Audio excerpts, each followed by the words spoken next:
Waves, mountains, and smiles, a journey through Latin America. It all started on a cold and rainy morning in London. Liam, a 25-year-old man with brown hair and curious green eyes, sat by the window of a small coffee shop. He looked at the raindrops sliding down the glass and felt something strong in his heart, a feeling of adventure. A feeling that told him it was time to leave his normal life behind and explore the world.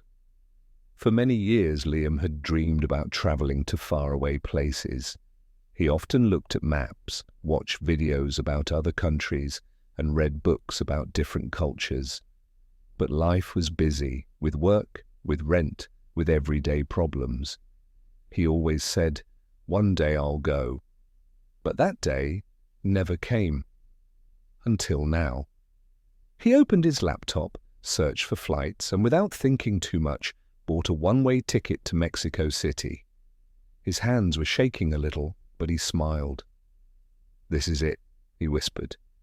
"This is the beginning."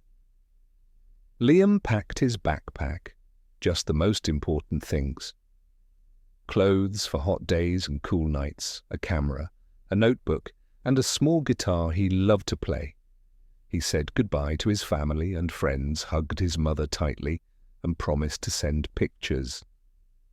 The moment the plane left the ground, Liam felt something new. Freedom, excitement, a little fear too. What would wait for him in Latin America? Who would he meet? What adventures would come? He didn't know, and that was the best part. When the plane landed in Mexico City, Liam was surprised by the energy around him. The air was warm and smelled like street food, spices, grilled meat, and something sweet. The city was alive. People were laughing, talking, selling fruit, singing and dancing in the streets. He stayed in a small hostel, sharing a room with other travelers from all over the world. There was Sofia from Spain, Diego from Argentina, and Maya from Germany. They all sat together in the evenings, sharing stories about their journeys. During the day, Liam explored the city. He visited the ancient pyramids of Teotihuacan, where he climbed to the top and looked over the endless valley. He imagined the people who built these pyramids so many years ago, living lives so different but also so similar in many ways. In the markets, he tasted tacos with spicy salsa, drank sweet hibiscus water, and tried tamales wrapped in banana leaves. An old lady named Rosa, who sold handmade hats, smiled and taught him how to say "gracias" with the right accent. She laughed when he tried to roll his R. It wasn't easy for him. Liam also learned about the Day of the Dead. He visited colorful altars full of flowers, candles, and pictures of people who had passed away. Families sat together in cemeteries, telling stories, playing music, and celebrating the lives of those they loved. It was different from anything Liam had seen before. Not sad, but full of love and memory. After 2 weeks, it was time to move on. He bought a bus ticket south, heading toward Guatemala. The journey took many hours through mountains, forests, and small villages. In Guatemala, Liam visited Lake Atitlan, surrounded by volcanoes.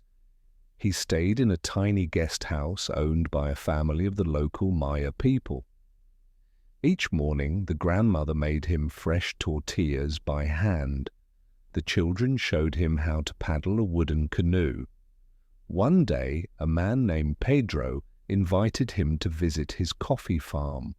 Pedro explained how coffee beans grow, how they are picked, dried, and roasted. Liam helped pick beans under the hot sun. He felt grateful. Every cup of coffee now had a new meaning. It was not just a drink, it was the hard work of people like Pedro. In Antigua, a beautiful colonial city with colorful buildings and cobblestone streets, Liam climbed an active volcano called Pacaya.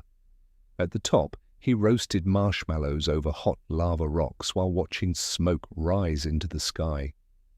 He felt small, but alive. Next, he traveled to El Salvador. Many people had warned him before, saying it was dangerous. But when Liam arrived, he found kindness everywhere. Locals smiled, helped him find buses, and shared stories. On the coast, he learned to surf. His teacher, Carlos, had once been part of a street gang but changed his life through surfing. Carlos told Liam, "The ocean teaches you patience. It throws you down, but it also lifts you up." Nicaragua was next. There, Liam stayed in a village near the city of Granada. He volunteered at a small school, helping kids practice English. The children were full of energy, laughter, and questions. "Do you have snow in your country?" one girl asked. Another boy said, "I want to see the Eiffel Tower one day," not knowing it was actually in France, not England. But Liam smiled and explained. He also went volcano boarding in Leon, sliding down the black ash of a volcano on a wooden board. It was scary, but thrilling. In Costa Rica, Liam explored the rainforest. He woke up to the sound of howler monkeys and colorful birds. He walked on hanging bridges high above the forest floor, watching sloths move slowly in the trees. In a small village, he met Maria, a woman who ran a rescue center for injured animals. She told him about her mission to protect wildlife. Together, they released a healed toucan back into the wild. Liam felt a deep connection to nature like never before. In Panama, Liam visited the famous Panama Canal. He watched massive ships pass through the locks, moving from one ocean to another. In a tiny fishing town nearby, he joined a family for dinner. They served him fresh fish, coconut rice, and plantains. The father, Enrique, told stories about how the sea provided for his family for generations, but now brought less fish because of pollution and changing weather. Liam felt sadness, but also hope. The family was working with local groups to protect the coral reefs. He joined them for a day of cleaning plastic from the beach. It felt good to give something back. From Panama, Liam flew to Colombia. In Medellin, once known for violence, he saw how the city had transformed. Colorful street art covered the walls. Cable cars now connected poor neighborhoods to the city center. Liam met a young man named Juan who gave free walking tours to travelers. Juan said, "Our past was difficult, but now we build a future with music, art, and love." In Cartagena, a city by the Caribbean Sea, Liam danced salsa in the streets, ate fresh mango with chili, and walked through old fortresses by the sea. He loved the sound of the waves mixed with laughter and music. In Ecuador, Liam stood on the equator, one foot in the northern hemisphere, one in the southern. He visited the Galapagos Islands, where he swam with sea turtles, saw blue-footed boobies, and watched giant tortoises move slowly but surely, like living dinosaurs. In Peru, Liam hiked the Inca Trail to Machu Picchu. The journey was hard, steep steps, cold nights, and tired legs. But reaching the ancient city in the clouds was worth every step. Standing among the old stone walls, looking at the green mountains around him, Liam felt something deep inside, into connection to the past, to nature, and to himself. In Bolivia, he visited the Uyuni salt flats. The white, endless land reflected the sky, creating a magical mirror. He took funny pictures, jumping, pretending to hold the sun, walking into the clouds. At night, under a sky full of stars, he sat with other travelers by a small fire. They told stories, played guitar, and laughed together like old friends, even though they had just met. In Chile, Liam explored the Atacama Desert, one of the driest places on Earth. He saw strange rocks, salt lakes full of flamingos, and at night, the clearest stars he had ever seen. A local guide named Pablo pointed at the sky and said, "We are all small, but together we are part of something very big." Finally, in Argentina, Liam reached Buenos Aires, a city of tango, music, and passion. He walked through markets, listened to street musicians, and even took a tango class. It was harder than he thought, but fun. In Patagonia, at the end of the continent, he hiked among mountains, glaciers, and blue lakes. He met a woman named Sophia, a mountain guide, who told him, "The mountains teach us humility. They remind us that we are just visitors here." As months passed, Liam learned that travel was not just about places. It was about people, about smiles shared between strangers, about learning to say hello in different languages, about understanding that while people look different, eat different foods, and speak different words, they all want the same things: love, safety, family, and happiness. When it was time to return home, Liam sat on the plane, looking out at the clouds. His backpack was full of memories, not just souvenirs, but lessons. He had new friends in every country. He had danced under stars, climbed mountains, swum in oceans, helped in small ways, and been helped in big ways. As the plane landed, he smiled. This was not the end of the journey. It was only the beginning, because the world is big, beautiful, and full of stories. And Liam knew that one day he would go again. After his adventures in Patagonia, Liam felt that his journey was far from over. There was still one place calling his name: Brazil. The moment his plane landed in Rio de Janeiro, he felt the energy of the city. The air was warm, the sky was bright blue, and the sound of samba music floated through the streets. Everywhere he looked, there were people dancing, laughing, and living life with passion. Liam checked into a small hostel in the neighborhood of Santa Teresa, famous for its colorful houses, street art, and bohemian vibe. From his window he could see the famous Christ the Redeemer statue standing tall on the mountain, arms open wide, as if welcoming him to the city.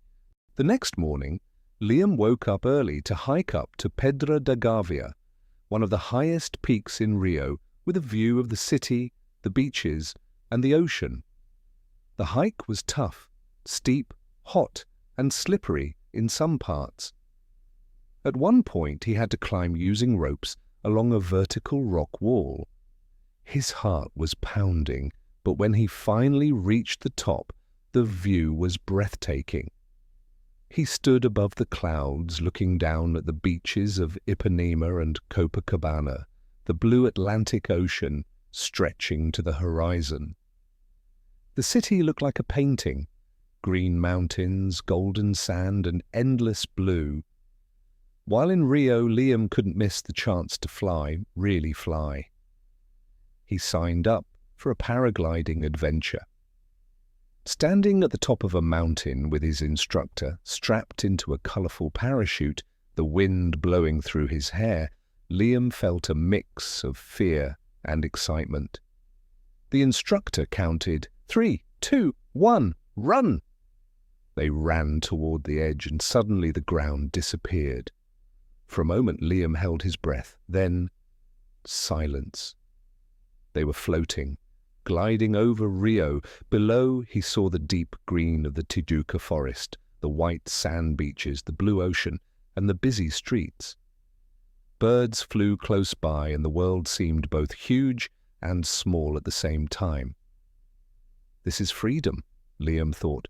This is what it means to feel alive. In the evenings, Liam danced samba at Lapa under the famous white arches. Locals taught him how to move, how to follow the rhythm. He wasn't a great dancer, but it didn't matter. People smiled, laughed, and clapped. Music connected everyone, tourists, locals, young and old. He also visited the favelas, the colorful hillside neighborhoods. A local guide named Felipe showed him the real life behind the postcards: families, artists, musicians, kids playing football in the narrow streets. Felipe said, "People think favelas are dangerous, but they are also full of life, art, and community." Liam was invited to a family barbecue where he tasted feijoada, a delicious black bean stew with meat, and learned to play the cuica, a funny-sounding drum. But the adventure didn't stop there. From Rio, Liam traveled to one of the most magical places in South America, the Iguazu Falls. When he arrived at the national park, he could already hear the thunder in the distance. As he walked along the wooden paths, the sound grew louder, until suddenly there they were. Hundreds of waterfalls crashing down from the cliffs, surrounded by lush green rainforest. The mist from the falls painted rainbows in the air. Liam stood on a platform right above one of the biggest falls, the Devil's Throat. Water roared all around him. He felt tiny but full of wonder. He took a boat tour that went right under the waterfalls. The captain laughed as the boat got closer. "Ready to get wet?" he shouted. The answer didn't matter. A giant wall of water hit them. Everyone screamed, laughed, and came out soaked but happy. As he walked through the park, Liam saw toucans with giant, colourful beaks, butterflies the size of his hand, and even a family of coatis, funny little animals with long noses and striped tails, stealing someone's lunch. Feeling adventurous, Liam decided to try something new, a helicopter flight over the falls. As the helicopter rose into the sky, the view took his breath away. From above, the waterfalls looked like silver ribbons cutting through the green jungle. The spray formed clouds and the river below twisted like a snake. It felt like flying into a dream. Next stop, Buenos Aires, Argentina. The moment Liam arrived, he felt the different energy of the city. Buenos Aires was elegant, romantic, and full of passion. Wide streets lined with old European-style buildings, parks full of people walking dogs, drinking mate, and sharing stories. He stayed in a small guest house in the neighborhood of San Telmo, famous for its antique markets and street performers. On his first day, he walked through Plaza Dorrego, where couples danced tango under the open sky. The music was slow, sad, beautiful. He felt every note in his heart. Inspired, Liam took a tango class. It wasn't easy. The teacher, a tall woman named Isabella, corrected him with a smile. No, in tango you don't walk, you glide. After a few hours of awkward steps and laughing mistakes, Liam finally managed to move in sync with his partner. It wasn't perfect, but it felt wonderful.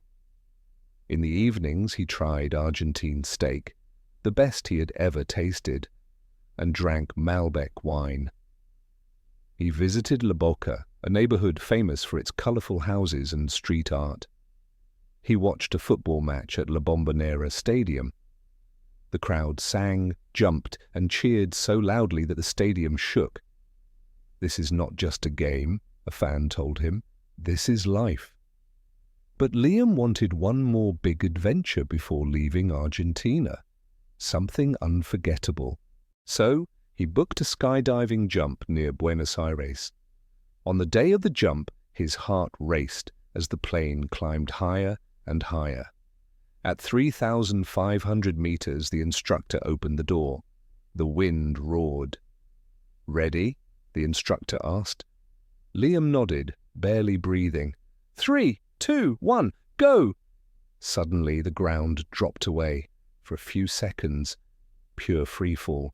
The wind rushed past his face, the earth spun below, his heart pounded, and then parachute opened. Silence. He floated above the green fields of Argentina, watching rivers curve like silver threads, small towns, and the distant mountains. In that moment, he felt weightless, free, and completely alive. A few days later, he traveled to Mendoza, near the Andes Mountains, famous for its wine and adventure sports. There he took a hot air balloon ride at sunrise. As the balloon lifted gently into the sky, the first light of morning painted the mountains pink and gold.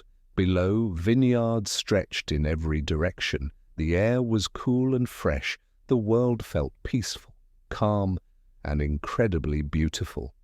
From the balloon, Liam could see the mighty Andes, tall, powerful, silent guardians of the continent. He whispered to himself, "This is what magic looks like." And just when he thought his heart was full, he found another challenge, paragliding over the mountains of Mendoza. Running off a cliff with nothing but fabric and wind to carry him felt terrifying, but as soon as he was in the air, the fear turned into joy. He soared like a bird, floating between mountains, feeling the wind carry him higher. Liam realized that every time he faced his fear, whether jumping from a plane, flying with a parachute, or walking into a new city alone, it turned into one of the most beautiful moments of his life. His journey through Latin America was no longer just about seeing places. It was about feeling alive, about meeting people whose kindness, stories, and smiles stayed in his heart forever. After the magical experiences in Argentina, Liam felt that his heart was full. But he also knew his journey wasn't finished. There was still one place calling to him louder than ever, the Amazon rainforest. He flew to Manaus, a city in the middle of Brazil, where the rivers Negro and Solimões meet to form the mighty Amazon River. From the plane, he could already see the endless green stretching far beyond the horizon, a sea of trees, wild and mysterious. In Manaus, Liam met João, a local guide who had grown up in a small village deep in the rainforest. João had dark skin, bright eyes, and a wide, warm smile. "The forest is my home," he told Liam, "and now, for a few days, it will be your home too." Together they travelled by boat for hours into the jungle. The river was huge. Sometimes it looked like an endless lake. Pink dolphins jumped near the boat. Colourful macaws flew overhead. They arrived at a small wooden lodge on stilts above the water. The air was warm and full of sounds. Frogs, birds, insects, and something else. Something wild and alive. During the days, Liam and João hiked through the forest. João showed him how to recognize plants that could heal, how to avoid dangerous animals, and how to find food and clean water. Liam tasted strange fruits, sweet, sour, and bitter. He watched ants the size of his thumb carrying leaves 5 times their size. At night, they went searching for caimans, small crocodiles, in the dark waters. João used a flashlight to spot their glowing eyes. "There!" he whispered, pointing.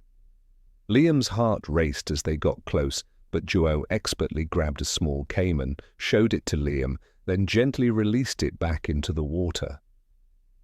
One evening, as the sun set and painted the sky in pink and orange, João told him stories of his people. The forest teaches us everything. It gives us food, shelter, medicine, and stories.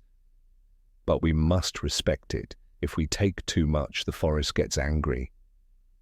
Liam felt something deep, a connection not just to nature, but to life itself. Sitting by the fire, listening to the sounds of the jungle, Looking up at a sky full of stars with no city lights, he felt small, but also part of something very big. From the Amazon, Liam flew south to Uruguay, a small, peaceful country often missed by travelers, but it had its own magic. In Montevideo, the capital, he enjoyed long walks along the Rambla, a path by the sea where locals walked their dogs, drank mate, the traditional herbal tea, and watched the waves. People greeted him with friendly smiles. Life felt calm and easy. Liam visited the small town of Colonia del Sacramento, with cobbled streets and old Portuguese houses. He rented a bicycle and rode along the coastline, watching fishermen pull in nets and children jumping from small piers into the water. In Punta del Este, a famous beach town, he tried surfing again. His teacher, Lucia, was full of laughter. She told him, "Here, we live simple. Surf, eat good food, and enjoy life." They sat on the sand eating empanadas while the sun set over the ocean. His next destination was Venezuela, a country full of contrasts, beauty, and challenges. Some travelers avoided it because of the difficulties there, but Liam felt it was important to see it with his own eyes. He visited Canaima National Park, home to Angel Falls, the tallest waterfall in the world. The journey was not easy, a small plane over jungle, then a canoe ride for hours. But when he finally stood at the base of the falls, watching water drop almost a kilometer from the top of a table-shaped mountain, he was speechless. The mist from the falls cooled his face. The sound was like thunder, but peaceful. He met a local Pemon guide named Efrain, who shared legends about the Tepuis, the flat mountains. "These are the homes of spirits," Efrain said.